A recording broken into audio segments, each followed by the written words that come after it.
Welcome to the Boneyard with Steve Robertson. As always, I am your good friend and host, Steve Robertson, here on the Monday evening edition of the Yard. It's been a long day, been a long couple days for me. I'm in my 50s, and there are certain, medical procedures at times you got to go through when you get to middle age because you want to sustain life. So I had that one today, the one you got to get when you're 50. A little bit late getting it, but good results.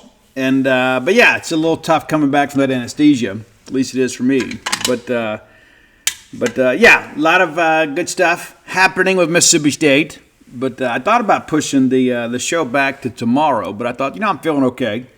And if we get to a point that I start feeling a little bit groggy again, we can always stop. But we're not going to. We're going to push through. Got us a bottle of Gatorade here, and we'll get things rolling. So I appreciate you guys so much, too. And before we get into the show, too, let you know, we got an announcement. Reed's Gumtree Books in Tupelo now has signed copies of The Dude. So you Tupelo folks that have been asking for that, you'll be able to go by and get that. I'm sure at some point we'll do a signing. And to be honest with you, I never really know week to week what I'm doing until like early in the week. And the one thing I do know, and we'll give this to you real quickly here so we can kind of move on. I know many of you will be in town this weekend, as well you should be. Mississippi State's playing its final home football game of the year. And we only get, a half dozen or so of these to deal with, every year. We look forward to it, and it's over before you know it. But this Saturday, I will be at Barnes & Noble on campus from 12 to like 1:30-ish. Ball game starts at 3:15, so probably around 2. But as long as you guys are hanging out, I'll hang out too. So Barnes & Noble on game day this Saturday on campus. And I think I've only done one signing there. And that was like a Tuesday afternoon before a basketball game in like February or maybe even earlier than that. And it was like 20 degrees outside.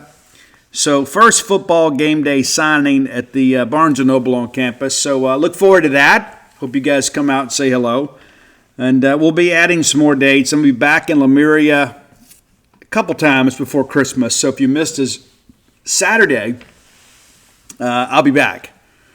Definitely be back. Book's doing great, and thank you guys so much. I've had a lot of nice reviews. I've had some people tell me, Steve, it's not a quick read like some of your other books. Well, it's a lot more detail in this one. But, I still believe it's the best thing that I've written, and we're already kind of beginning to get into planning stages of the next one, and we'll make some announcements on those as we get a little closer. But a lot of irons in the fire, to say the least. But I keep kicking something down there. My apologies. Probably a dog knocked something down here. But there we go. Let me get this out of the way. But all that understood, appreciate you guys so much. And you guys that come out to book signings, you're so incredibly kind. I like to make myself as available as I can be, as my schedule permits. And again, I know we got a lot of big things coming up. In the month of December as we get closer to Christmas. Between now and that week of Christmas, we're going to be really, really, really, really busy.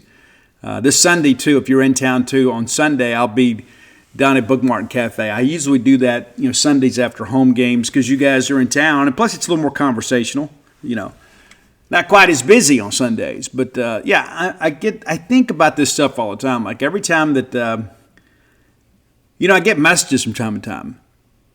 Like many of you, but I'll get these unsolicited messages from people all over the country, and not just Mississippi State people, but people will message me because they got the book of poetry somehow, or they got When the Bottom Falls, and they're like, "Hey, I just wanted to reach out to you and tell you how much I enjoyed this," and that doesn't cost those people anything other than maybe a minute or two, but it means everything to me. It really, really does.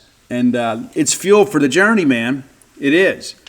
But I appreciate your support so incredibly much.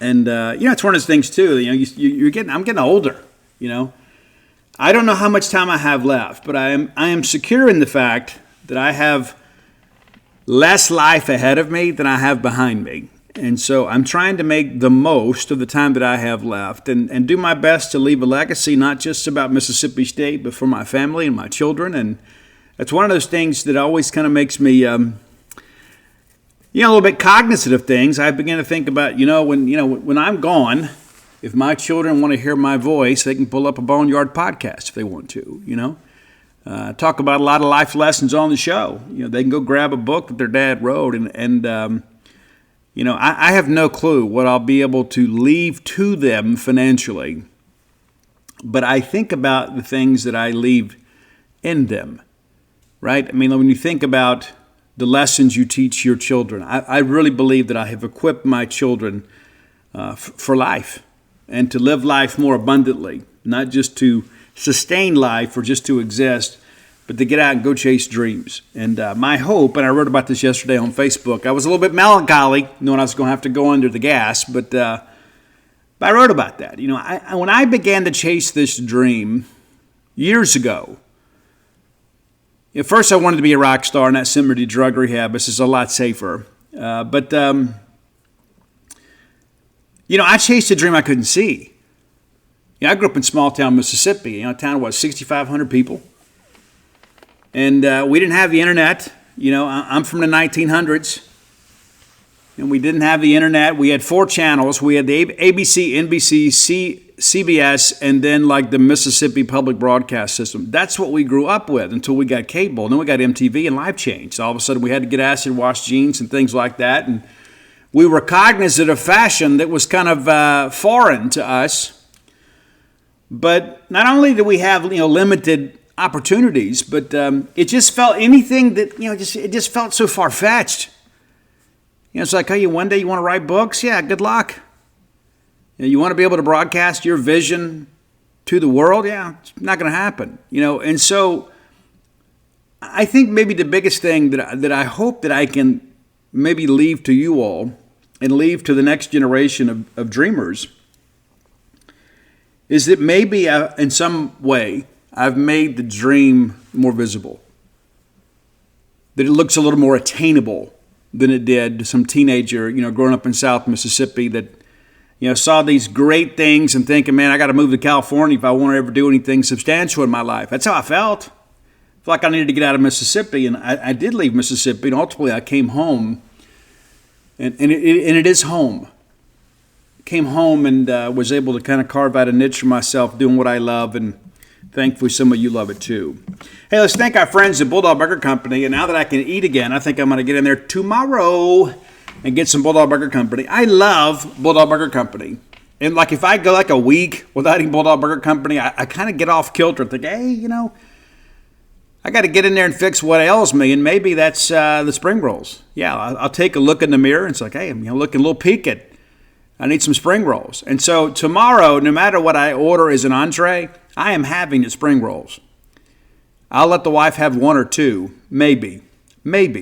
She's a lot more beautiful than me, so I need all the help that I can get because, the spring rolls will make you better looking. In addition to that, too, I'm thinking the Pimentology add bacon. That's what I'm feeling. That or the smokehouse. It depends on what I feel like when I get up in the morning. It's the best thing about Bulldog Burger Company, though, is whatever I have a craving for, whatever I'm hankering for, they can cure that. They can scratch that itch. 3 great locations to serve you: University Drive in Stark Vegas, Gloucester Street there in Tupelo, Lake Harbor Drive in the Ridge and Flowwood area. Get some dessert to go, maybe. That Shipley bread pudding will keep for you. And when you get up in the middle of the night and you start thinking, man, I kind of need that palate cleanser. I need something sweet. It'll be there waiting for you. And it won't just be, some store-bought snack. It's going to be a great restaurant-quality snack. Or maybe get that chocolate shake. Maybe drink half of it on the way home, put the other half up. Yeah, I'm not telling you how to live your life. I'm just telling you can live life and live life more abundantly with Bulldog Burger Company in your life. I love them. I do. I absolutely love Bulldog Burger Company. And I've been so privileged to be affiliated with them for so long. Because when I see them, like I see excellence and I see quality. And there's some things that I was like, hey, I kind of aspire to that too. I like going places that are well run, well maintained, well managed, and the staff, everybody kind of knows what's going on, and you don't have that deer in the headlights look when you ask a question that's maybe a little bit out of the norm. They can get you taken care of. It's a professionally run organization from top to bottom. Go by and check them out today. Bulldog Burger Company, the place where people go to meet. M-E-A-T. Okay, we got a lot of wins to talk about. And we had a good weekend. So we're going to start with soccer. And excited about that. Also, I'm really excited, too, about the men's basketball game. But I felt like, you know what? We're in postseason in soccer. So let's talk a little bit about that. We'll spend some time talking about that first. Now, the game went about how we expected. I mean, we expected State to win rather convincingly. Perhaps it went a little bit better than we anticipated. 7 goals scored in the game. Bulldogs now 18-2 and in a perfect 11-0 at home. And a big part of that unblemished home record is all of you. 3,461. The largest first-round crowd in the history of the NCAA women's soccer tournament. Let that kind of let that kind of ride around the palate a little bit there. The Bulldogs showing that we're serious about soccer. I even got people on the message board saying, "Hey, Steve, what do we need to do to upgrade facilities for soccer?" I just don't know if we got to do some things, but I think we need to have some. We are having sustained success, but I think we've got to continue to have these crowds show up before we can kind of necessitate that. Listen. I love soccer, but we got to be physically responsible with this house settlement thing kind of hanging over our heads. Now, if one of you guys want to step up, as I've mentioned before, the naming rights of the stadium have not been claimed. Maybe you can do that. Maybe you are thinking, you know what, I've always been looking for just the perfect thing. I'd love to have my dad's name or mom's name on a building or a facility. Maybe this is an opportunity for you. Maybe. And you can earmark some of that money for soccer. Maybe we can expand the bleachers. But I tell you, people love those berms, man. They do. And maybe it's just like a soccer thing, but I see so many people, man, they get out there and they put that quilt on the ground. They sit out there with their bag of snacks. They enjoy their Mississippi State soccer team. It's a cool vibe, man. It is. And so it's going to be a football crowd coming in this weekend. We need you to get here a little bit early because they're going to play at 6 o'clock. I thought we may take the early game just to give us a little more chance to recover, but you know what? We're not going to do that. We're going to play Washington. 6 p.m. Central. So again, if you're coming for the football game, this is a ticketed event. It's $10 for adults, $5 for children.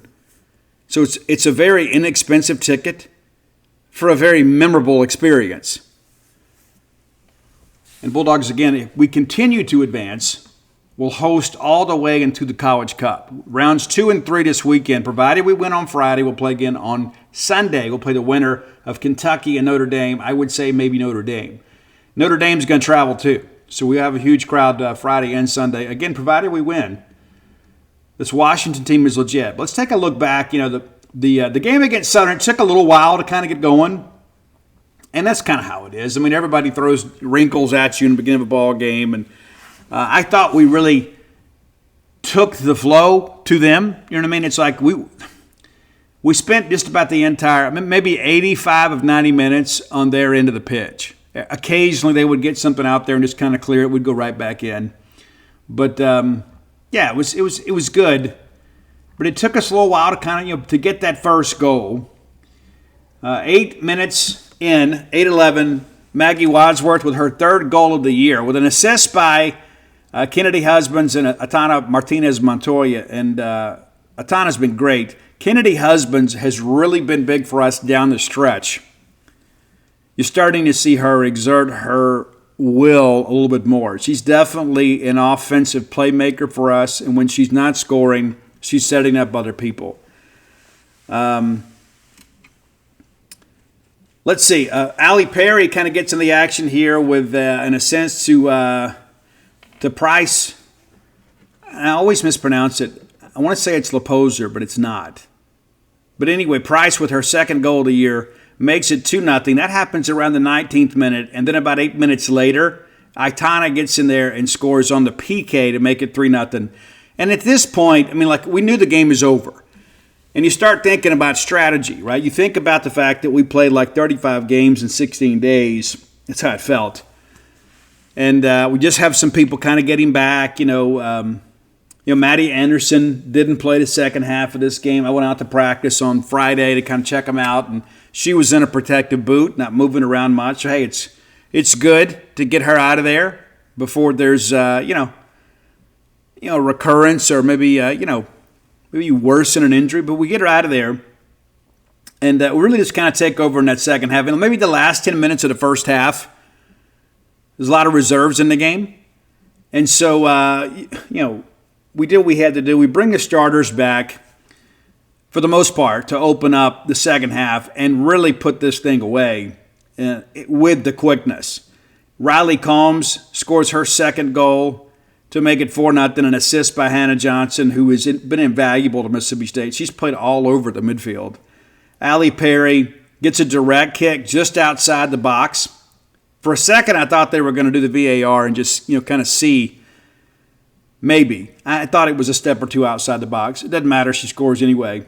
And then Zoe Main scores with just like 2.5 minutes later. It's 6-0, and we emptied the bench here. Put a lot of players in the ball game that don't get to play an awful lot. Kara Harris scores the 7th and final goal, and learned on Friday that she was good to go. We were a little bit worried about her after the South Carolina game. The injury looked worse than it proved to be, but she trained all week last week. She's good to go. Assisted by McKinnon Braswell and Riley Thompson. And it's so good to get other names in the box score. I'll tell you, I was very impressed with Southern in postgame. Really impressed with Southern postgame. Sydney Bellamy, the goalkeeper, has played some on the women's national team. And, listen, they knew it. They just couldn't come out and say it. They said, hey, I kind of knew what we were going into, so I can't beat myself up about all these goals. But, Mississippi State as a host gave those ladies a great experience. And I understand, the game is lopsided. And listen, I think anybody who was realistic with themselves never expected Southern to really give State much of a game. And that's not being disrespectful. There's a reason. Right? There's the Power 4 and there's the G5. And there's the FCS in football, right? And so the reality of it is if you're Southern, you've never made an NCAA tournament game before, that's the reward. Anything beyond that's a bonus. And these ladies, Gifty Tor, led their leading scorer. We really kind of bottled her up, but they were so appreciative. And I heard one of the reps make a comment to one of our Bulldog staffers that said, a lot of schools could learn a lot about how to run an NCAA tournament game from coming to Mississippi State. They said one of the most difficult things is that it kind of appears like a neutral site. Now, the fans make the difference, but as far as like the call of the game, we didn't do our normal, pre-game entrance type stuff. We didn't do all that kind of stuff. But other than the fact that the game was in Starkville, it was pretty even. And to hear the NCAA site reps say that, I think says a lot about Mississippi State. Now, granted, we've got a lot of experience, hosting postseason stuff. We did it with women's basketball. We've done it for years with baseball, and of course, recently some with softball. So we know what it takes. But he said Mississippi State may be the second best he's ever been to when it comes to that. And I think that says a lot about our administration. And about the university, but you get beat 7-0. It's tough, but the reality of it is, you leave here feeling like you were treated well with dignity and respect. I think that speaks well to Mississippi State. And I thought the very first thing that James Armstrong said is, "Hey, congratulations to Southern on a great year, and making history themselves." And again, Mississippi State soccer is first class all the way, no doubt about it. And so now you begin to kind of think about, the bracket. We're down to 60. We went from 64 to 32 teams, and maybe you've kept up, maybe you haven't. But let's take a look at the interactive bracket just right here, real quickly. And we'll kind of talk about teams that matter to us. Duke, of course, the number 1 seed. They beat Howard 8-0. So you'd expect that. Duke will take on Texas Tech. Tech eliminated LSU in the first round. LSU was kind of a surprise pick late, one of the last teams put into the bracket. They get beat 2-1 by Texas Tech. So that's next. Texas, of course, the Southeastern Conference tournament champions. They advance after a 4-1 win over Boston. They will play Michigan State in round 2. Skipping along here. UCLA is the only team in the country that has allowed fewer goals than Mississippi State. Their goals allowed average is just the only one that's ahead of State. They gave up 1 to Cal Baptist, so we'll have to kind of maybe check that. But that's a double overtime game that UCLA won 2-1. Really the issue with UCLA has been all year is their ability to score. The ACC is considered the power conference in women's soccer. North Carolina wins their game 8-0 over USC Upstate. You'd expect that. They advance, obviously. South Carolina with a 6-0 win over East Carolina. The Gamecocks kind of getting hot here. They will take on Minnesota, a 3-6 game. Vanderbilt beats Lipscomb 4-1. That's a geographic pick there for sure. And so Vandy will take on Florida State, another 1 seed.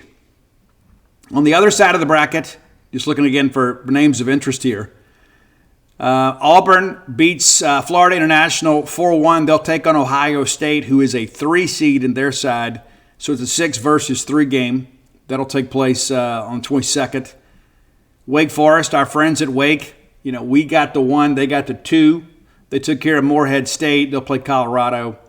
Arkansas with a 4-0 decision over Oklahoma State. I really thought Oklahoma State might give them a better game. Didn't work out that way. And Arkansas will play Cal in round 2. Notre Dame and Kentucky, of course, that's a 5-4 game. Notre Dame beats Milwaukee 5-1. Kentucky 1-1 in regulation, and they go to overtime and ended up having to win in PKs. Notre Dame is a legit offensive team. I expect Notre Dame to advance. I think it'd be a good thing for State if Kentucky did. I think that's the path of least resistance.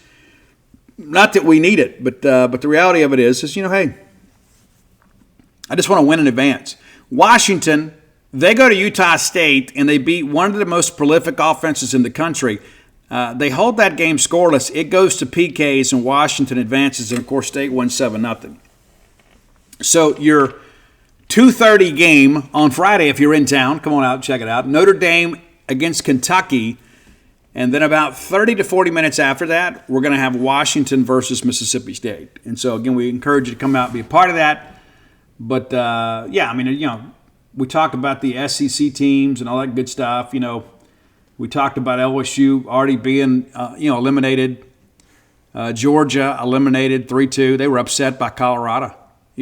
So we've already had a couple of SEC teams eliminated, and there will be more this weekend. We know that at least one, because Kentucky and Mississippi State are in the same pod. But anyway, I'm glad that you guys are having fun with soccer. And again, if you've never come before, you get to come to an NCAA tournament game for your first ever game. We encourage you to come. Bring your cowbells, anything you got to make racket. Plenty of room for you out here. And again, we expect a huge, huge crowd come Friday. This is a historic season. We are very good. There are a lot of sports we don't really get invested in unless we're winning and winning big. This is one of them. So we encourage you to come out and be a part of it on Friday. And hopefully we win on Friday and you're still in town. You'll come out and be with us on Sunday. All right, time for today's Top 10 list is always brought to you by closewithblair.com. That's CLOSE with Blair, BLAIR. Blair is my friend, your friend, our collective friend in the mortgage industry. Blair is a guy that knows how to get things done. Simple as that.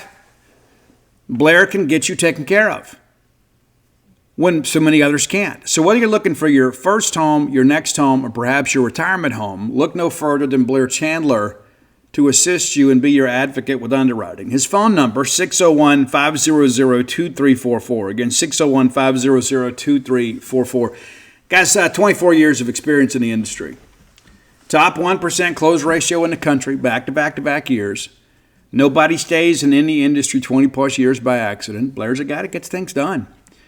Get his level of experience working for you. right? A lot of people out there covet your business. They want your business. But, this is a business decision, right? And this is your home we're talking about, right? This isn't just, hey, I got to go out here and borrow a couple grand. I don't mind paying a little higher interest rate to help a friend. This is kind of a lifelong decision. And so reach out to Blair no matter what your needs are, and Blair can assist you with that. Again, that's Blair Chandler at closeatblair.com. He's a Bulldog through and through, and he's my friend. Love doing business with him, and I think you guys will as well. We've had several Boneyard listeners that have closed loans through Blair. And so rather than go out there and go through the phone book, just take my word for it here. Blair is your guy to go to, and let's keep business in the family whenever we can. closeatblair.com. Okay, it occurred to me, my youngest son, Ian, of course, is sophomore at Mississippi State, works at Bulldog Burger Company. He is a criminology major, and kind of working through some things, man. He's excited, and he'd be embarrassed if I told you this, but recently found a girlfriend. Yeah. He dated all through high school. He's kind of taking his time in college. That freshman year, you got to play the field a little bit, but he's found a young lady he's excited about. And I'm excited for him, but we don't just talk about that sort of stuff. I do a lot because I want to keep a dialogue with my son, who loves music too. And a lot of times I turn him on to stuff that's kind of more his style. We've recently talked about, The Cure. He just kind of stumbled upon The Cure one day. And I told him, I said, hey, I was in a band. We used to cover this Cure song. And some friends of mine covered Love Song by The Cure. And, so it begins a dialogue. So music sometimes is kind of how I get the dialogue going. Instead of me just texting him, hey, man, how are you? And you get back, oh, I'm good. It's like I get the conversation going by getting him talking about something other than himself and other than school. And then eventually we get to those topics. So it's so interesting. I saw a meme the other day. It said that this mom was texting her college-age son, and she said it's like being on a dating app and talking to a guy that's not interested in you. So I have some skills I use to kind of get him going. And so I mentioned to him the other day, because he is more of an alternative guy. He likes a little bit of rap, but he really likes more alternative stuff. And he loved the new wave stuff I've sent him. But I recommended something to him this week that got me thinking. I don't think we've done a top 10 list of this individual, and it's Jeff Buckley. And when I say that, some of you wonder, well, Steve, who's Jeff Buckley? And there are other people out there, it's like, oh, I'm so glad Steve's doing Jeff Buckley. Because I can tell you, those of us that were Jeff Buckley fans when he was still living, we loved Jeff Buckley because there was nobody quite like Jeff Buckley. Like, Jeff Buckley was the guy that Chris Cornell went to go see play. And Chris Cornell was already a superstar, in grunge rock. And he's going to see Jeff Buckley. That's about as high as praise as I can give an artist. It's just, when superstars are paying to see you play. It's incredible. But Jeff Buckley, of course, we lost him way early. And initially, the initial reports were, he did drown in the Wolf River, which is a tributary of the Mississippi River near Memphis. And initially, we were told that he got drunk and fell in the river and he drowned. But the toxicology report later proved that he had no drugs or alcohol in his system. He did have some problems with alcoholism, as his mom has been very forthright about. But he did not die of a suicide or even suspicious circumstances. It was just a tragic accident. He was in full clothes, and they're all hanging. His band is flying in. They're working on some new material, and they're out hanging out by the river. And he jumps in and goes swimming in full clothes. And a tugboat came by, and then the wake of the tugboat pulled him under, and he was later found deceased, drowned. It's a tragedy. But he left behind some great music. And it's interesting, too, how there's been a bit of a revisionist history about, the first album, Grace, was absolutely phenomenal. But basically everything that was kind of left around, his mom released, and gosh, if I don't remember this correctly, there was a couple live albums, too, but she released basically everything that he had been working on. And it's like 22 tracks, and it's Sketches for My Sweetheart the Drunk. That was the second album. And it's basically a double album. when it's all said and done. Of course, there have been some live albums that have been released, and they're definitely worth your time because Jeff Buckley was not a studio performer. As great as he was in the studio, he could pull it off live. I hate that I never got to see him live, but again, there's some live albums that we can kind of enjoy. So there's not really a rock edge to this. I mean, there's a couple songs that are up-tempo, but Jeff Buckley had a very haunting voice. It's difficult to describe. Jeff Buckley just sounded like Jeff Buckley. All right, number 10, it's the lead track on Grace. And again, this album obviously was my gateway, and I'll get to the gateway song a little bit later, but it's Mojo Pen. It's the lead track on the Grace album. I would, if you're looking to download stuff, get the Legacy Edition. It's a little more to that one. It's a little beefier. But Mojo Pen, a super, super, super cool track. Another track off that album that I absolutely love. And it's performed live sometimes too, but it's not one that was really released as a single. And it's so real. And I love the falsetto on this. It's like Jeff's already got this very haunting thing, and you wonder where it's going to stop, and he just keeps kind of elevating in the higher register. Just amazing. All right, getting over to our sketches from my Sweetheart to Drunk. We're going to get started with the lead track on that album. It's The Sky is a Landfill. This is a little more up-tempo, a little bit more. And you kind of expect that, with the lead song on a new album.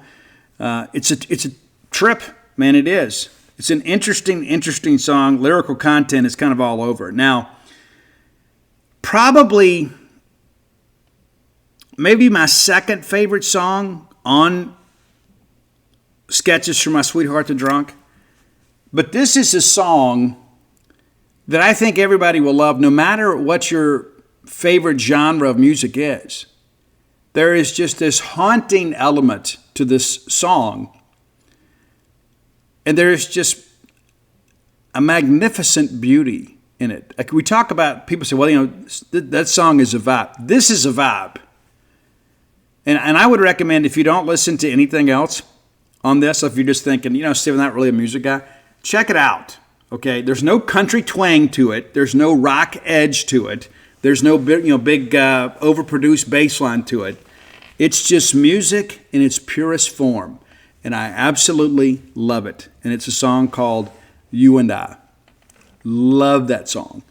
All right, number 6 on your list is Grace. Of course, that's a title track of the Grace album. It's also one that there are some acoustic versions out there too. And you might have fun with that.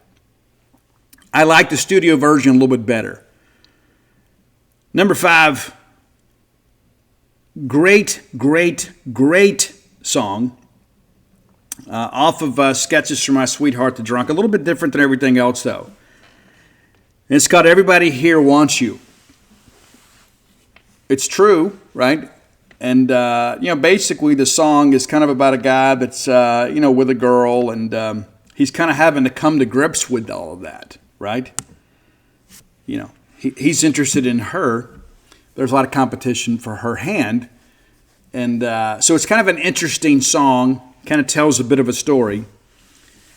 But that's kind of how it feels, right? I mean, it's like how many times, and guys, listen, you know what I'm talking about, right? You know it. It's so much of that, too, is not about, you being insecure. And there's nothing better than having somebody that's absolutely amazing, that have options, that chooses you, right? You don't never want to feel like you had to settle for. And you know how guys are, right? There's always going to be somebody making a run, always, And sometimes you got to deal with that, especially when you're young, you're starting out. But it's an interesting track. It is. Kind of segued into this one, man. Number 4, another just absolutely beautiful song. And it's not going to be like, you hear the title and some people are going to be like, wait a minute, Steve. I don't know if I like the direction of this. I think that you will like the direction of it when you listen to it. It's an absolutely beautiful song, and it's called Just Like a Woman. Now, I don't know about you, but we here on the show, we love all women. We love them all. We love some more than others, but we love them all. Women are beautiful creatures, and not just physically, right? I mean, there's just so much about women in many respects being the fairer sex. I've read many times before, and I can't remember who said, maybe in Shakespeare, it said that, the fact that childbearing is tied to the woman is probably the biggest thing that's ever happened for perpetuating the species. I mean, truthfully, women are absolutely beautiful creatures, and I mean that spiritually, mentally, emotionally, and then physically. I was basically raised by women in many respects, and of course, at least when I was a young kid, and then my dad was around, lived a ways from me, so I got to see him about once a month, but. So I was 8 years old. I basically lived with my grandparents and had a favorite aunt, my Aunt Kat, who recently had some surgery herself, and she's doing great now. And I'm happy about that because I need her. And, of course, I had 4 sisters. And so, we've always had a lot of respect for women. And even when I was out there in the world, man, even when I was out there, I always, with rare exception, I would say, I can only remember a couple times when I was drunk, maybe when I did or said something that I wish I could take back. But we never took advantage of women. Just didn't do it. And I have raised my sons to be the same way. You be the gentleman, even when other people aren't, And there are so many friends of mine that have daughters at state. And I have told every one of them, you give them my number. If they ever get somewhere they don't want to be, they can call me day or night, and I will go get them and get them somewhere safe. And I mean that. I absolutely would. I would get out of bed and go do it. I would never want any of my friends' daughters to be in a situation. And we had a situation a while back, I think I talked about on the show. One of my dear friends had a daughter up here who was a freshman, and she was at a party, and some things were going the way she didn't like. And our buddy Casey Hunt stepped up, got her in an Uber, and got her home, got her out of there, man. And I called Chris Amonis. I said, this is a story you'd probably never hear, but I wanted you to know that a friend of mine's daughter got in an uncomfortable situation. And and it was one of our Diamond Dogs that stepped up and was a hero and a gentleman. And when I told Chris that story, he was very proud. He goes, that doesn't surprise me because that's just KC. He's just that guy, right? Nevertheless, changing the gears a little bit here. Number 3, it's Lover, You Should Have Come Over. And this is kind of a pitiful song, to be honest with you, right? It's like, hey, I wanted you to come over. And things would have been better, for both of us if you had, And there's a video for this. It's a beautiful video. It's a beautiful song. But it is a little pitiful. It's got a little bit of a whine to it, I guess you could say. All right, number 2. This is the only number 1 that Jeff Buckley ever had. And it came well after his death. And it became as a product of American Idol. And it's a cover song. And you know my policy on covers, but I believe, and I'm not alone in this, not that I need anybody else's validation for my own opinions, this is the greatest cover of Leonard Cohen's amazing song, Hallelujah, of all time. And it's Jeff Buckley. And a lot of people have shared that and have covered it and have given him credit for that. And it wasn't an original track, but I would venture to say to you that it is as good or maybe even better than the original. There are a lot of covers out there you can say that about, but the instrumentation behind this, but there's just a genuine authenticity in the vocal. And, we start talking about, songs that you would want to have played at your funeral. This is one of them, man. This is one of them, for sure. My gateway song, though, is number 1. I remember I was out there working like a dog for the boss man out there as an outside collector, going around and knocking on doors and picking up payments and leaving messages and repoing furniture and all that kind of stuff. It's the only job I could get at the time. And I was out there trying to make it happen for myself, and I remember hearing this on the Rock of Hattiesburg. I can't even remember the name of the station. I remember when they played this, and I was like, this is very different. And what's interesting is there's not another song in the Jeff Buckley catalog like this one. It's a little more commercial. It is. And the vocal delivery on this is unlike anything else of its era. It's really not. I mean, you've got this incredible bass line, too, that is just so infectious.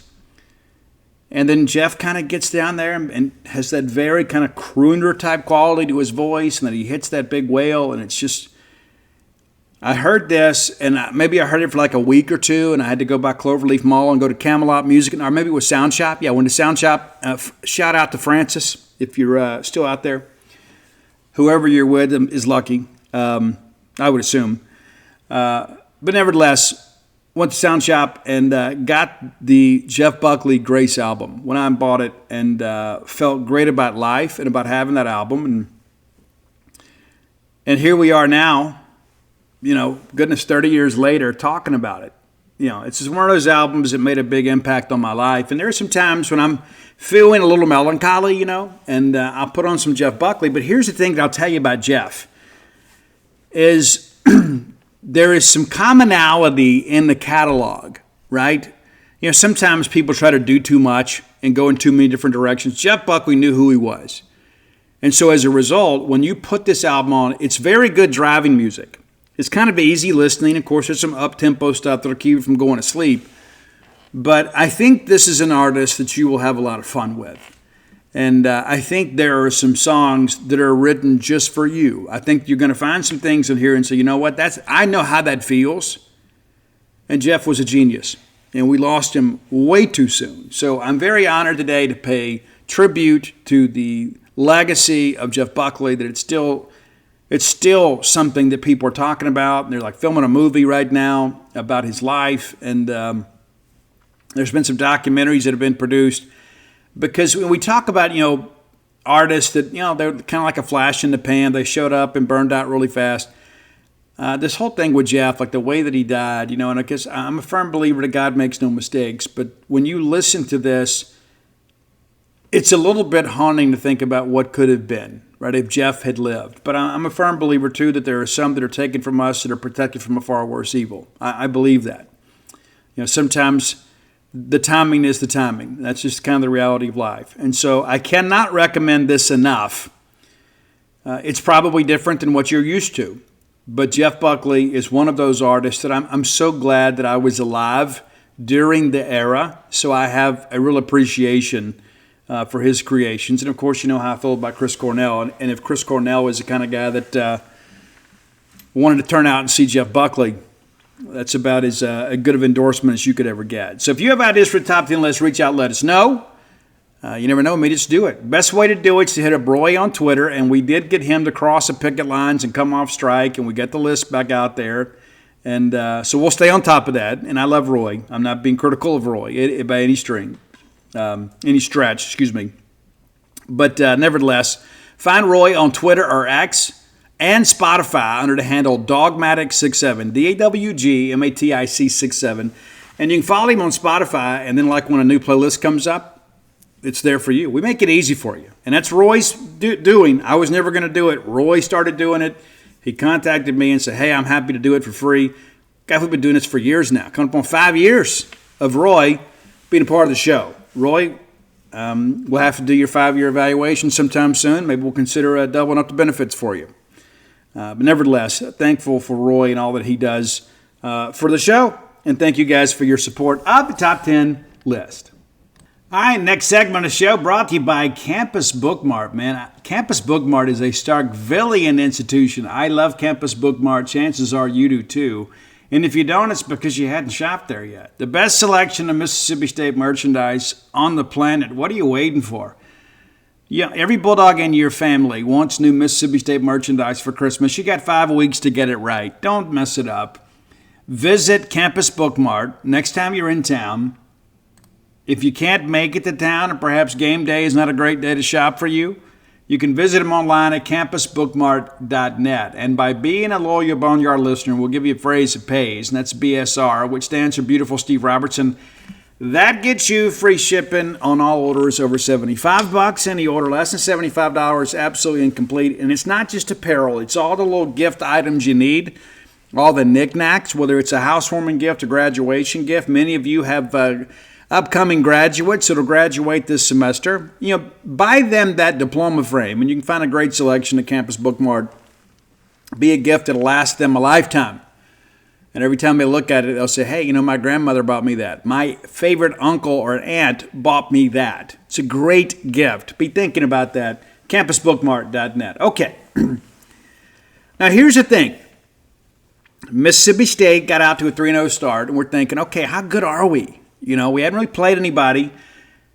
And Utah was picked 12th in the Big 12. But they were one of the most prolific three-point shooting teams in the country. And so they come in, 3-0 as well. And so this was a test for us. And I think we found out in the first half how big a test it really was. Guys, it's 39-28 at the break in favor of Utah. And, of course, there was a couple segments there where Josh kind of got going a little bit, but they bottled him up a pretty good bit. And the portal kind of went to work for State. As Melendez and Riley Kugel began to make some contributions, and all of a sudden you had to get out and you had to defend them, and it opened up some things for Josh. And, of course, Josh really good off the bounce. That finger roll is ridiculous. But, State really, really took charge in that second half. A 50-point second half against a Utah team that has been pretty good. Again, you don't know the level of competition that they played. So, a good early test for us. And, again, I questioned the wisdom of playing this game in the Landers Center. Nothing against the folks in South Haven. I love you guys. But I thought, hey, let's play this game in the hump. But instead, we go to Landers. And, again, it took us a while to get going. But if you're not excited about Mississippi State men's basketball, it's time you get there because of the fact you got a good team. One of the concerns I had kind of going in was, what are we going to do at the 5? You don't have that big body Tolu Smith that you can always just kind of lob it down there. More times than not, get a basket, but also, too, a great rebounder, a guy that can kind of eat up space in the middle.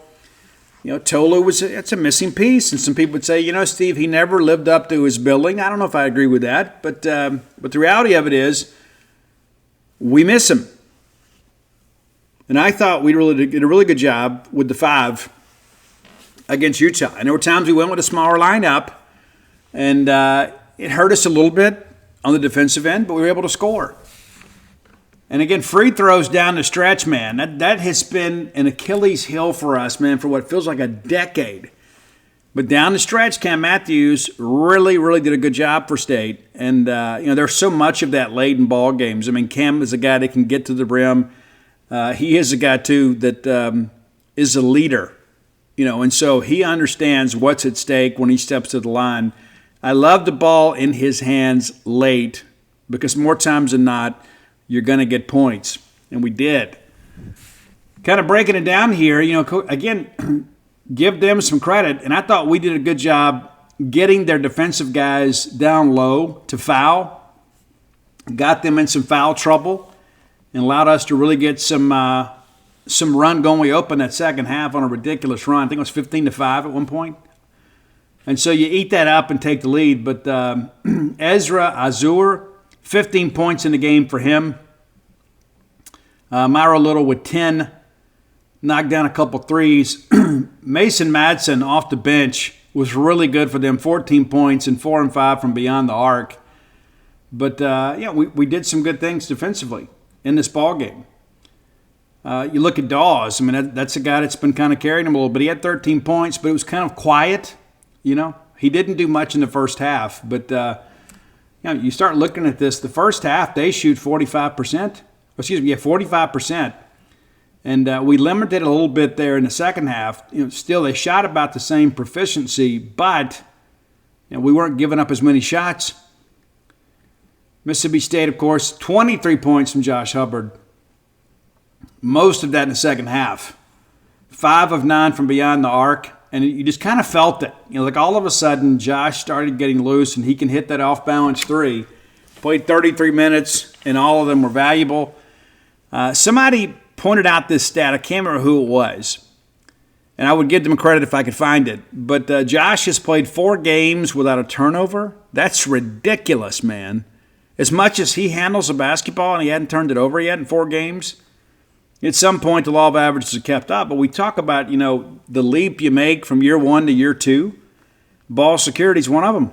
Cam Matthews, a dozen points, 8 of them come on the free throw line as we're trying to put this game away. Pulled down 4 rebounds, got in a little foul trouble too, but also dished out 4 assists. So, Cam out there making the most of his 23 minutes of action. Keyshawn Murphy, I thought it was the best game that Keyshawn Murphy has had as a Bulldog. And 14 rebounds in the game, 18 points, 5 of 12 from the field. Did fire up a 3 that wasn't there, but and stayed out of foul trouble, right? A lot of times, when you're having to get out there, he's basically a stretch 4, and at times we kind of rotate him up there to the 5. But just 2 fouls. Had a couple blocks, and there was a big block with about 4 minutes to go in the first half. I think that's correct. That kind of sparked a rally. It's like we're beginning to kind of get some separation, and then he gets a big block there, and he had that second block, which was a big block late. So great game for him. Riley Kugel mentioned him. Did not hit from 3, but did get 12 points. And how about the alley-oop pass from Kugel to Melendez out on the open break there? How long has it been since we've had guys that could really elevate? You know what I'm saying? I mean, honestly, it's been a long time we've had guys that could really play above the rim. Kanye Clary, no points for him. He did get out there and play 14 minutes, and we kind of need to get him going. But that's the thing with this roster is you can absorb a game where you have a guy that you're counting on not have a big game because we have so many other pieces to work with. So the Bulldogs in the first half shoot 22%, nearly 23%. We were 8 of 35. Kind of cautioned about those unfamiliar rims. Well, we kind of figured it out in the second half, shoot 50%. Close the game right at 36%. But again, when you're putting the ball in the hole, there's no transition. And in the first half, they really hurt us on transition threes especially. They're able to get out in transition. We had some big misses. When you don't miss, it's difficult for them to fast break when they're pulling the ball out of the net. 3-point shooting in the first half was abysmal, just 1 of 13. We go 5 of 12. It's not a great night, just 6 of 25, but some big threes down the stretch as we began to get the crowd into it. And those of you that attended the game, you were a part of it. But 24 of 33 from the line. And when you've got a guy like Cam Matthews, you can't just sit back and let that guy get to the rim because he's going to finish. And so he's going to see a lot of time at the free throw line. And like all of you, I love Cam Matthews. He's been a glue guy for us, but also, too, down the stretch, he's got the poise to handle those free throws when we need them. Bulldogs with 30 points in the paint, 19 off turnovers, 18 second chance points. That's a product of good offensive rebounding. Only 4 on the fast break, but 36 off the bench. And, of course, Murphy, a big part of that. But a very competitive game and a good early test for State and a great result against a team that is playing better than expectations. And I think after we saw them, the way they operated things offensively in that first half, I think we all agree, hey, we're going to have to bring our best effort in the second half, and then we do. We do. Now, we'll play Friday in Dallas. So here's the call-out to all of our Dallas-Fort Worth Bulldogs that aren't going to make the trip to Starkville this weekend. We need you to go take over that arena. We need you to do it. Maybe you're not. Maybe you're thinking, you know what, Steve, I just can't do it this week. I'd love to come to soccer and make a big weekend out of it and see the Bulldogs on senior day, but I just can't do it this weekend. Well, you can still go out there and make a difference and go check out the Bulldogs against SMU. Now, this SMU team, we'll talk about it more on Friday. But 4-1 on the year, and again, you look at the quality of play, of competition. They have played most of their games at home. They get the win over Tarleton State, Florida A&M, UNC Greensboro. And then they play Butler. And even though Butler isn't what they have been, that's a program with some tradition. But the first road game they play is in Indianapolis, Indiana, and they lose by 11 to Butler. And then they blow out Prairie View. So, again, the first team they've really played with a pulse, they beat them. And so this is going to be their red game. So you Bulldogs can show up wearing maroon. You can stand out on the crowd. We can all look at you and be proud that you're there representing all of us because so many of us will still be here in Starkville. So, again, big game. Not sure what SMU is going to look like once they get into ACC play. That's the level of competition in that conference. But again, a nice early test for State. And frankly, going on the road, playing a team like this has got some confidence. That could be a dangerous game for us. We got to go out there and bring our best effort for sure. And, they're going to be confident, having an SEC team in the house, students are still in town. They'll pack it out. So we need some Bulldogs there to kind of carry the weight for the rest of us. So, good early test for us that we passed, and now we get another one. And then we start thinking about kind of what's next after that. Well, we're going to head out to Tempe, Arizona again, and great place. We'll get UNLV, and then we get the winner of, or depending on how it plays out, we'll get 2 games out there. We get the winner of the Butler-Northwestern game if we win, and the loser if we lose. And those games are going to be broadcast on the CBS Sports Network. So a lot of eyeballs on those games will come home and play Pitt in the SEC ACC Challenge. So an interesting stretch here for your Bulldogs. And commend Chris Jans for getting out and scheduling some games that kind of make sense to people, right? I mean, like, hey, we're Mississippi State. We expect to be good this year. We're not going to just, build up this false sense of confidence by playing a bunch of teams that aren't going to help us in the net. We're going to get out and play some teams, some Power 4 conferences, and we don't mind going on the road to do it. Part of the deal, right? When you Memphis folks, we'll be back and see you guys soon on December 21st. That's the Saturday game. Be on CBS as we take on Penny Hardaway and the Tigers. But in between there, a lot of games, to play. But again, I commend Chris Jans for the scheduling. But what can you say about this Bulldog team so far and the things that they've been able to accomplish? Again, really, really proud of the start. And I encourage you when you can to get to Humphrey Coliseum. If you haven't been, it is not the place that you remember in years past. If you haven't been in the last year or so, you're going to be very proud of the arena, and you're going to be proud of the investment that we've made. But, guys, we got one of the best coaches in the country. And I don't know that anybody could argue against that. Then you look at what we did in the portal, and then look at how this team is beginning to kind of find a sense of itself. You knew what you had with Cam. You knew what you had with Josh. You hoped you could find a bigger role for Murph, and we appear to be finding that. And then you think about Kugel, and Riley Kugel's not going to be a guy that's pitching in 5-6 points a game consistently. This is a guy that's going to get going, and I suspect it'll be sooner rather than later. But again, like the look of the team, and it just feels so good to win, right? And many of you felt like, oh yeah, we'll beat Utah, and then at halftime you're probably like me thinking, you know what? We got to get this thing going. But you begin to tell yourself, there's no way we can shoot it that bad in the second half. We'll figure it out, and we do. And that's the thing about Josh Hubbard. At some point, Josh is going to go off, and it elevates the emotions of everybody on that team. And it's just like Kugel laying that alley-oop up to Melendez. I mean, it's like you could see it happening, and you knew it needed to happen, and the folks in attendance really responded in a big way. So super cool result. And we'll continue to be excited. And again, listen, is this a team that's going to win an SEC championship? No, I don't think we can say that. Is this a team that should finish in the top half of the league? I believe that all of us believe that. I don't care that they picked us 10th. I believe that we're going to be in the top half of this league and be back in the NCAA tournament. I don't know what Utah will do, but now that we've defeated them, we're some of their biggest fans. We need them to go out there and help us continue to win games. Certainly when they get into conference play. But again, super proud and super impressed with the adjustments we made at the half and the fact that we just kind of found something, on the offensive end. And once we start playing offense, it's very, very difficult to beat Mississippi State because you know what we're going to bring defensively.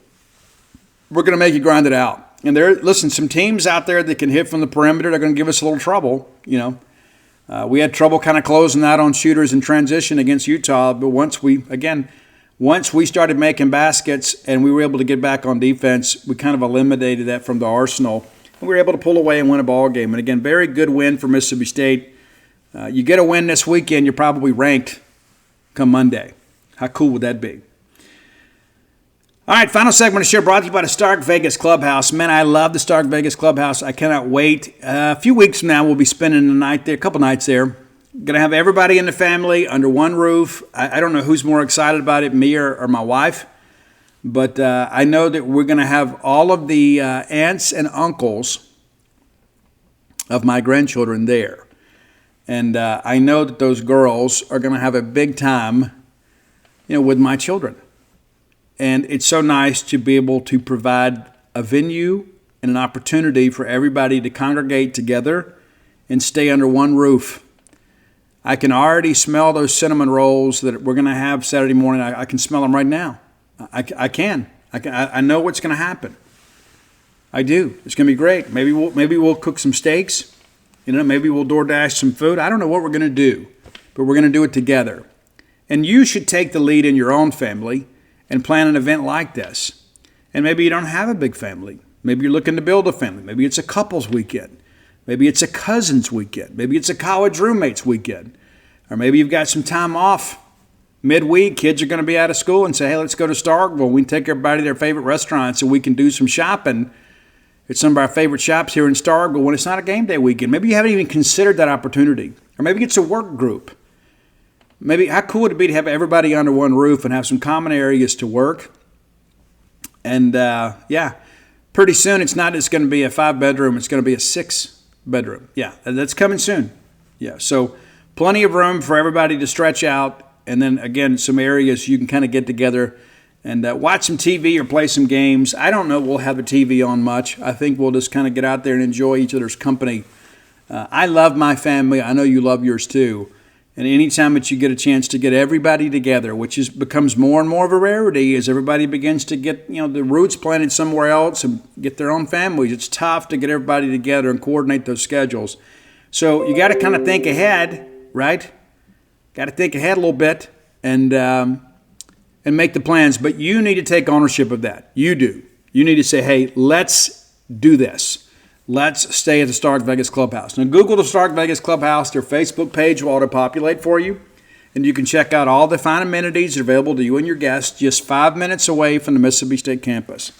Maybe you come stay midweek, take in a women's game and a men's game. Yeah, that sounds like a blast already, doesn't it? Sure it does. Now, when you Google Stark Vegas Clubhouse, you're going to have some booking options. You can book Airbnb. You can book VRBO. But if you want to save some money, book through the Evolve website and use promo code BSR10. That's BSR10. Get you 10% off your stay. How super cool is that? Just by listening to the show, you're saving money at the premier place to stay in the Golden Triangle. All right. We talked about the men's game. I would be remiss if we didn't talk about the women's game. How cool is it? Somebody asked me yesterday on Twitter, and I hadn't had time to look it up. I don't think it's that long ago. But the men and women are both off to a 4-0 start and avenged the loss against Chattanooga.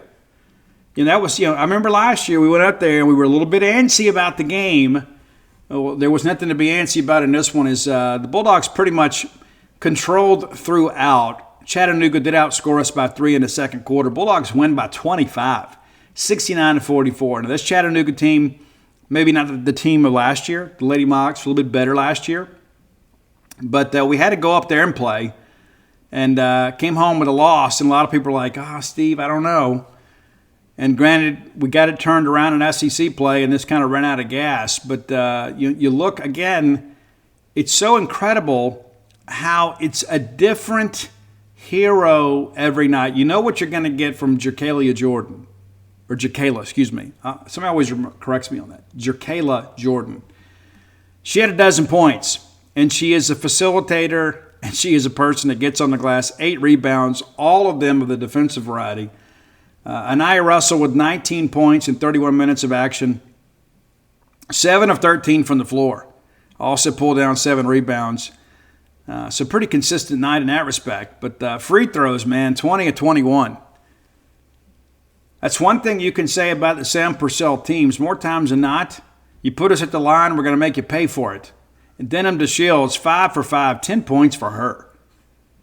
25 minutes of action, of course, now becoming a starter. And Debra Chapeau with 8 points, 3 of 4 from the floor, but only attempted the 1 3-point basket and made it. We're only 3 of 17 from beyond the arc and still won this game handily. Now, we're going to have to shoot with much better proficiency when we get into SEC play, and we all know it. Okay, that's the thing. I love that guy, right? There's always that guy on Facebook or Twitter or wherever you're getting your social media sports news these days. There's always that one guy, no matter how well we play. Well, we're going to play a lot better when we get an SEC play. Well, we didn't play an SEC team. John, or what did Moorhead call him from Boca Chica? Anyway, Bob from Boca Chica, whatever. Bob, we didn't play an SEC team. There's a reason we play the non-conference games, and that's to kind of figure some things out. It's for us to kind of find some chemistry, figure out who we can trust, who should be starters, who can help us in certain matchups. We ramp up into SEC play. There's a reason that we play all these games before Christmas, and not just us, but everybody else. So we're going to be a much different team in some respects when we get into SEC play, because probably you don't go as deep into the bench until you have to. So just kind of pump the brakes on the criticism. Let's just kind of enjoy the fact that we're 4-0 on both the men's and the women's side. And, we talk about, defense, right? That's one of those things that I've said many times. I think one of the reasons that our fans loved those Vic Schaefer teams so much is because we're so blue-collar. Like, we will get out there and absolutely outwork you, and defensively we will make you uncomfortable. Guys, in this first half, Chattanooga shot 18%. Guys, that's getting it done right there. That's getting it done. When you hold a Division I team under 20% shooting, you better have a halftime lead, and certainly we did. They kind of got going a little bit in the second half, made a couple more shots, shot 37%, but 27% for the game. 16 of 59, and many of those shots were contested. They did knock down some threes, 7-29, and shot the three better than we did. But, again, you win by 25. So, again, good win. Not a great Chattanooga team.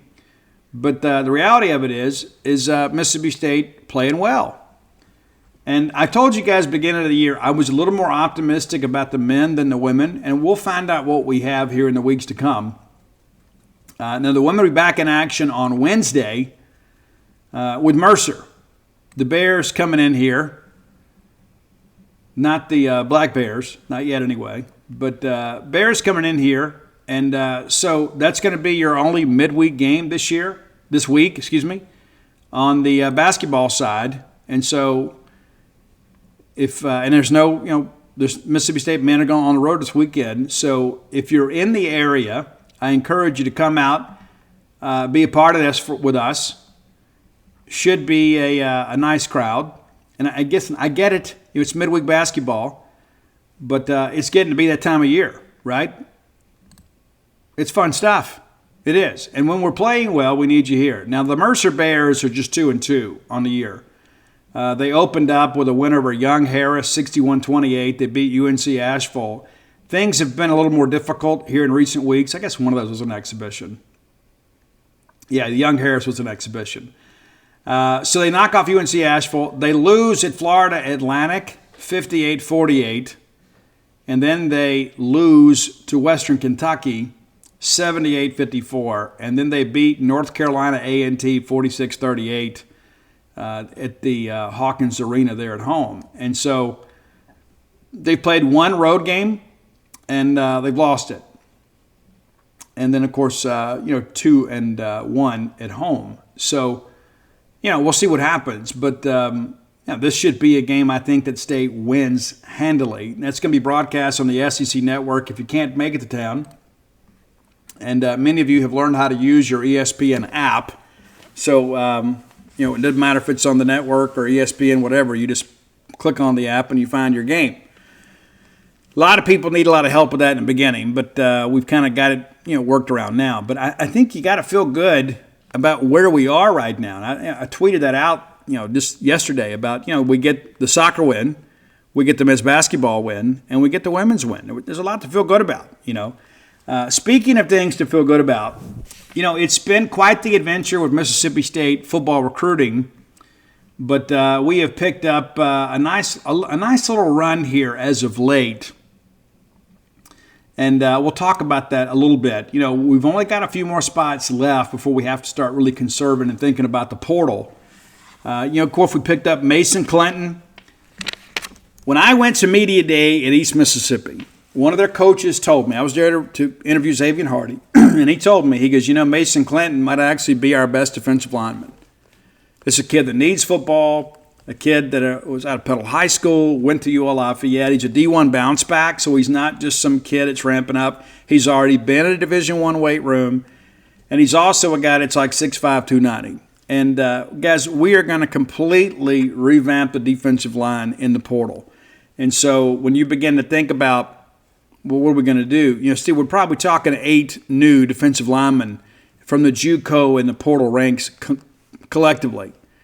And so it'll all make sense again. I think Mason Clinton is a 2-deep guy. I don't expect him to come in and play as a starter, but I do expect him to play, and I also expect him to contribute. I don't think there's any question. I've seen him play. Many of you haven't.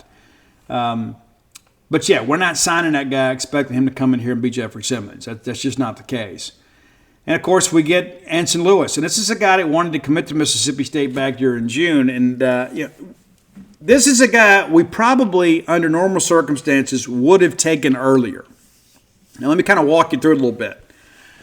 So, he had off-season surgery, and so he didn't get out and go to combines because he wasn't healthy. And he didn't do a ton of camps. And he elected to go camp at LSU and Florida State, didn't come to Mississippi State, which is a bad decision. It is, because you already had the offer from Mississippi State, right? He grew up an LSU fan. We're going to be fair about that. He wanted to go to LSU, so I don't begrudge him going down there, making them tell him no. He had an official visit set up for June. That got pushed back, and really that was just really about we needed to see him. If we had seen him in camp and knew that he was healthy, knew how well he could run, knew how he could take coaching, I think he would have already been a Bulldog. He has favored Mississippi State really for some time. And so now we've gotten it done. And I think a lot of it's just, hey, we needed to see him back.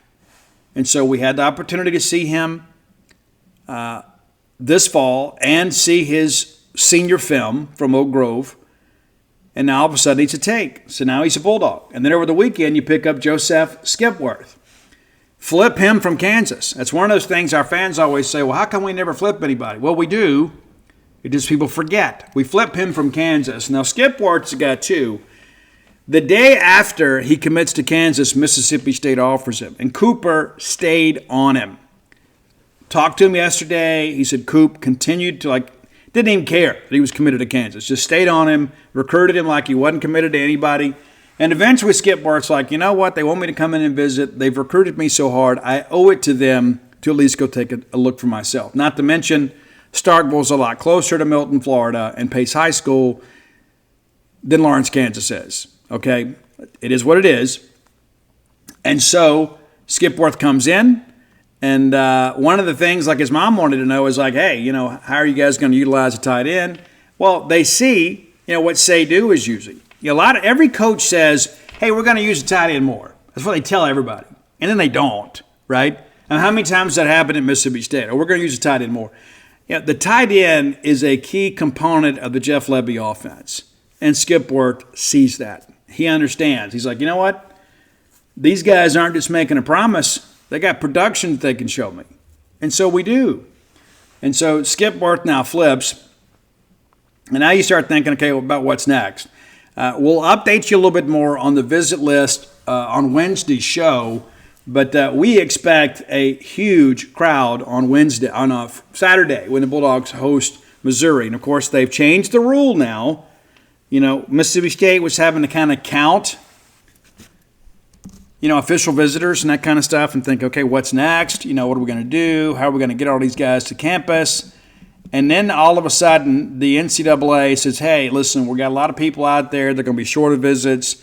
They've been negatively impacted by the portal, so we're going to remove the prohibition and the limit on visits through March. Because if you're a team like Mississippi State and thinking, hey, we've got to go sign about 20 kids in the portal, which means you probably got to bring 30 in for a visit, well, you don't have a lot of visits left over for high school and JUCO guys. So you got to bring guys in unofficially and compete against other teams that maybe could bring them in officially. Right? That's a big part of it. Well, now that they've removed the cap on official visits, well, now we can kind of load up this final weekend. And I think when we confirm with some guys, and we've already got a working list together, we're going to have a good group of visitors this weekend, officially and unofficially. And so I think it's important, too, that, hey, let's turn out and turn up for the fans and the team and the recruits and, give these guys an idea of what Mississippi State can be. It has not been the year that we want. But we're not – listen, guys, let me tell you this. We're not going to coach our way out of this. We're not going to cowbell our way out of this. We're going to have to recruit our way out of this. And, of course, a lot of that's got to come from NIL. And I'm not going to make a pitch. I'm just telling you. What's going to happen over the course of the next 6 weeks is going to probably determine what kind of season you have next year. We talked about that in baseball, right? When we got back from Charlottesville, we said, hey, what happens the next month is going to determine the quality of our team. Guys, we're a preseason top 20 team in baseball. I don't expect that in football. But these next 6 weeks are probably the most crucial of the Jeff Lebby era at Mississippi State.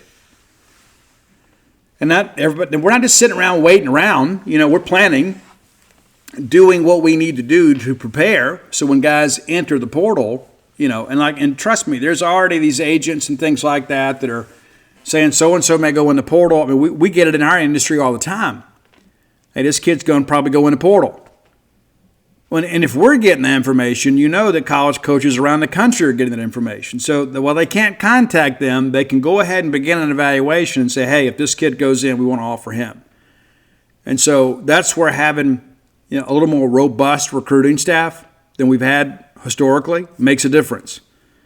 And so recruiting is going to be a big part of what we're going to be covering at Gene's page over the course of the next few weeks. It'll be a busy weekend for us as we work through these visitors.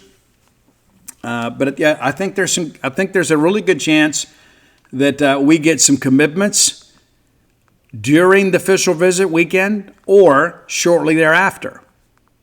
Right? Does that make sense to you? I think we just added 3 commitments and we're up at 29th in the country. What are we, 19 commitments right now? Is that right? Yes, 19. Yeah, we're 19. I think there's a good chance you're 22, maybe even 23 by the end of next week. I expect business to really pick up here in the next couple of days. Again, we get guys on campus, and guys are kind of getting into it too, right? A lot of schools out there are still playing football, so it's more difficult for those guys to get out and take official visits, which kind of brings me, before I get to Camarillo, there's one thing I meant to say this on the show the other day. I've been out and watched, let's see here, 1, 2, 3, 4, 5, 6, 7, 8,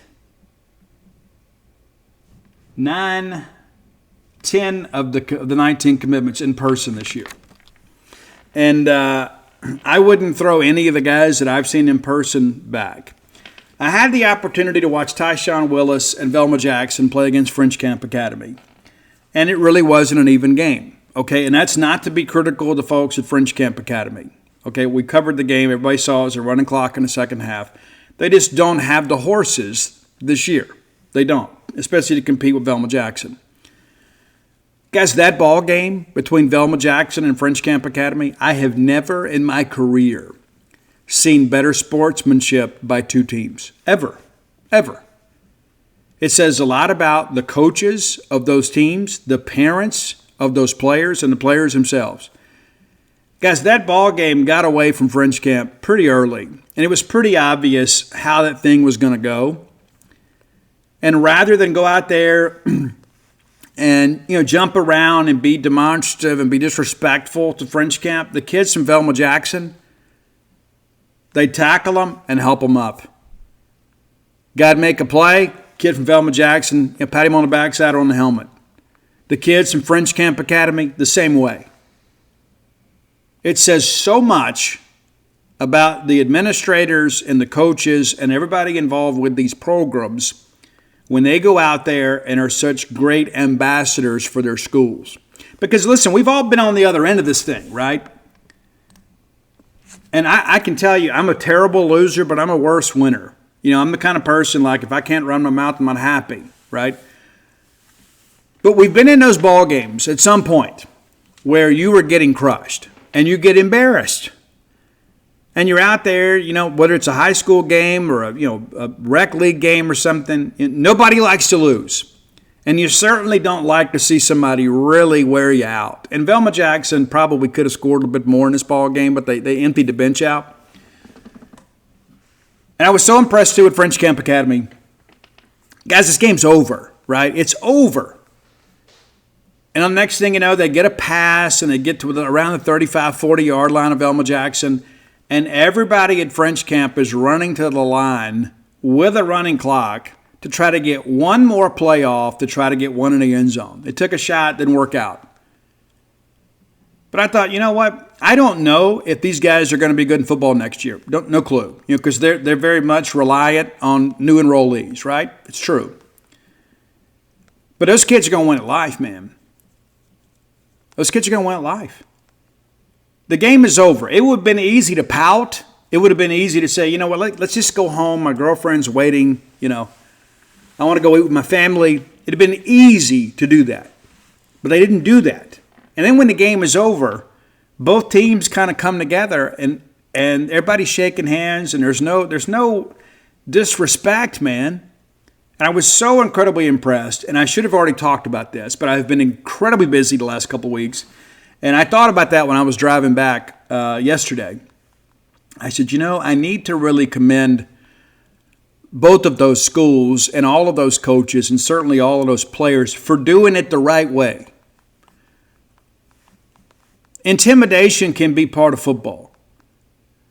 And sometimes you can be intimidating with your talent alone. You don't have to get out there and talk a bunch of trash. And that's a lesson for me too, honestly. But I travel this state, and I love this state. I absolutely love Mississippi. I love being from Mississippi, and you know, I've covered recruits for us in 4 different states this year, and counting what Rion has done, I think we've done 8 or 9 states this year, covering kids at Mississippi State's recruiting. But I wanted to speak about that because that's not necessarily about Mississippi State. And that's not necessarily about those schools, but it's about playing the game the right way. It truly is. I was so impressed, and of course, I know both of those coaches. You know, had a chance to meet them both, shake their hands. Of course, I've known Bernard Ewell a long time, but and I told him after the game. I told Bernard. I didn't get a chance to speak to the coach at French Camp. I did speak to him before the game, but didn't have a chance to speak to him afterwards. But I told Bernard, I said, Bernard, I'm just so impressed with all of the kids to handle themselves like men, and to get out here and treat each other as equals, even though the talent differential clearly favored Velma Jackson. But Velma Jackson did not go to French Camp Academy and disrespect those kids, and those kids in French Camp Academy did not go out there and act like a bunch of whiny brats. They acted like class young men. And their families and their coaches are to be commended. Absolutely. All right, that's it. Camario Taylor. I had a chance to see him over the weekend. And, of course, George is trying to get him to visit. He hadn't committed to take that visit. And, of course, a lot of people out there that always think that the clouds are always dark over Starkville, are already, lurking. Texas A&M has been in contact with him. Guys, I can tell you, I'm not worried about Camario. That's not to say that he won't take a visit somewhere.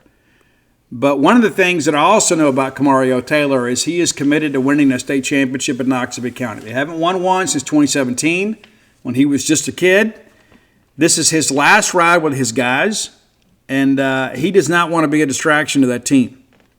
I can tell you that. And there is just some mojo with that kid, and I've used that to describe him a couple times. There's only so much you can see on a huddle video. I know a lot of people sit in their lazy boy and call themselves an evaluator, and they never go see a kid play. They just look at a huddle video and say, yeah, he's pretty good. There are a lot of qualities that can't be illustrated on a highlight video. And the thing that I would say about Camario that's so impressive to me, I mean, obviously, he is an impressive physical specimen, but he's also an incredible leader. Incredible. Like in pregame, he is just one of the guys. Like, I mean, they're all playing the music and he's dancing around and he's singing and he's going up, dancing with his other guys, and there's kids out there that aren't going to play, and he makes those guys feel part of it. Those are kids you win with, man. I give Coach Mancuso, who is a legend in this state, a lot of credit for putting together a great game plan. It's like, hey, we're going to keep that offense on the sidelines the best we can. Guys, the first quarter, each team had the ball once. And Jeff Davis' possession went into the second quarter. And it took a goal line stand to turn them away. And then Camario Taylor was kind of like, okay, bet. When they went up 6-0, I thought to myself, this game is over.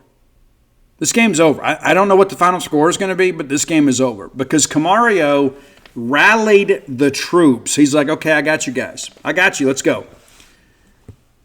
And I give those kids from Jeff Davis a lot of credit. They were undermanned. They were smaller than they normally are. But they fought hard until the end. I think they had 3 running backs get beat up in the game. I mean, they played really, really hard. A very physical football game. And Jeff Levy and Matt Holchek there to witness the game and to see Camario. And then the game's over. I look over there, and Camario's over there talking to their cheerleaders from Jeff Davis. It's good work if you can get it right.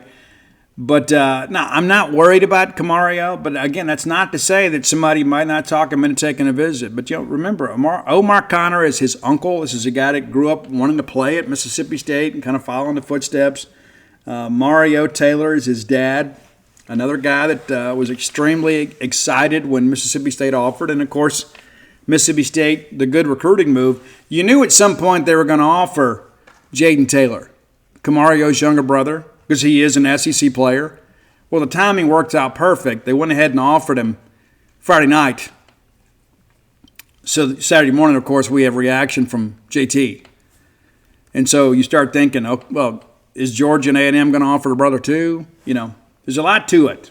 So it's good recruiting by your Bulldogs. But, Camario's been at every home game this year, and I expect that he'll be here this weekend. I can't tell you he's not going to take a visit, but I think you're going to be very happy with what happens on signing day.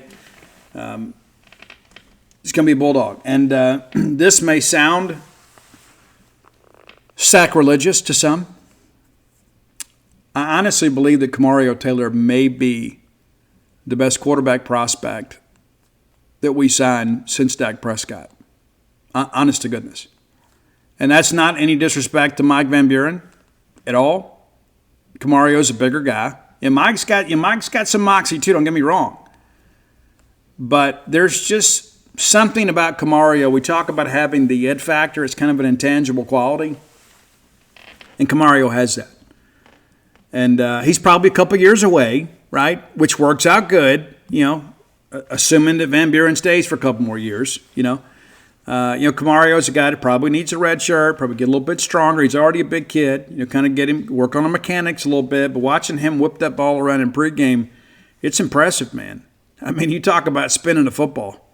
I can only begin to imagine what he's going to look like after a year or two of college coaching. And there's a reason Georgia and Texas A&M, two of the teams that are competing for the playoff, have now all of a sudden got to Camario Taylor. Says a lot about our ability to evaluate quarterbacks. And I think as long as Jeff Levy is here, you're going to have a lot of that. You're going to have a lot of people chasing quarterbacks that Jeff Levy identifies. We had it with Mullen. We had it with Mike Leach. You're going to have it with Levy too, a guy that's kind of a quarterback whisperer. He's going to identify guys, and people are going to be like, hey, that guy's pretty good. And Camario, it's not like he's far under the radar. I mean, he went to Elite 11, but he's a dude. He's an absolute dude and the centerpiece of our class. But, again, I've got no reason today to feel like that we're headed for a departure from him in our class. I know some people are kind of bracing themselves, holding their breath, but based on everything that I've heard and everything that I've seen in the last 72 hours, I think that come signing day, you know exactly where he's going to be, and that's going to be Mississippi State. If you haven't done so, go to DudeNobleBook.com. You can order signed copies of The Dude. As I mentioned earlier, they're out there, several bookstores now. If your bookstore doesn't have it, tell them to order it. And if you don't want to deal with that, if you don't want to worry about buying through your local bookstore, you can order online at dutynoblebook.com. All of my sports titles are there too, and in addition to When the Bottom Falls, we've had a kind of a resurgence with sales there too. And come float with us at True Rest Float Spa of Starkville. It's my wife's business, and things have been going good. But don't forget about us when you begin to think about gift cards. You've got a lot of friends that say, I've always wanted to try it. Give them the incentive and buy the gift card. You can call 662-268-7601, and you can speak directly to my lovely wife, Dana, or you can find us on social media at True Rest Float Spa of Starkville or Instagram. And if you need more information, visit TrueRest.com. Let's get out of here. I'll do my best to get you guys an earlier show on Wednesday. And but hey, thanks so much for your support. I love you guys. And all the great things that I want for myself and my family, I want them for your family too. I want them for you. I'm the kind of guy, I want us all to win, right? I don't need you to lose to make me feel better about winning. I want all of us to win and have a great time with our families and be able to provide for them and make some dreams come true. Until next time, let's all live our lives in a way we make more friends than enemies, and people can see a difference in the way we live.